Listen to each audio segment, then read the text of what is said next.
బా కట్ అయింది. సో మీకు ఈ రీల్లో కట్ మోషన్స్ గురించి ఎక్స్ప్లెయిన్ చేస్తాను.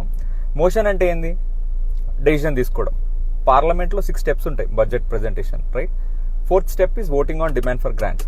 లైక్ ఇట్లా లోక్సభ మెంబర్స్ కూర్చుంటారు, ఒక ఏదో పాలసీకి డిసప్రూవల్ చేస్తుంటారు, తగ్గిస్తుంటారు. సో అట్లా total 3 types of cut motions ఉంటాయి. ఒకటి ఫస్ట్ది పాలసీ కట్. ఇదేంటంటే సపోజ్ అగ్రికల్చరల్ స్కీమ్ మీద 1000 crores స్పెండ్ చేద్దామని ఎవరైనా లైక్ డిస్కస్ చేస్తారు అనుకో, కట్ మోషన్ రేజ్ చేస్తారు, మొత్తం 1 రూపీకి తగ్గించేస్తారు. 1 రూపీకి తగ్గించి టోటల్ డిసప్రూవల్ అనమాట, అంత అసలు ఈ పాలసీ వద్దు అన్నట్టు. సో దీన్ని ఎట్లా గుర్తుపెట్టుకుంటారు? పాలసీ అంటే 1 rupee policy, logic is 1 rupee policy, policy cut 1 రూపీకి తగ్గించేయడం. Next economic cut. సపోజ్ ఏదైనా ఎడ్యుకేషనల్ స్కీమ్ మీద లేకపోతే ఏదో మన్రేగా స్కీమ్ ఉంది, 500 crores ఇస్తున్నామా అంటారు, ఈసారి అంత అవసరం లేదు, 250 crores స్పెసిఫిక్ అమౌంట్కి తగ్గిస్తారు. సో ఇది ఎకనామిక్ కట్. సో ఎకనామీ అంటే మనీ కదా, సో స్పెసిఫిక్ మనీ అట్లా గుర్తుపెట్టుకోండి. Last is token cut.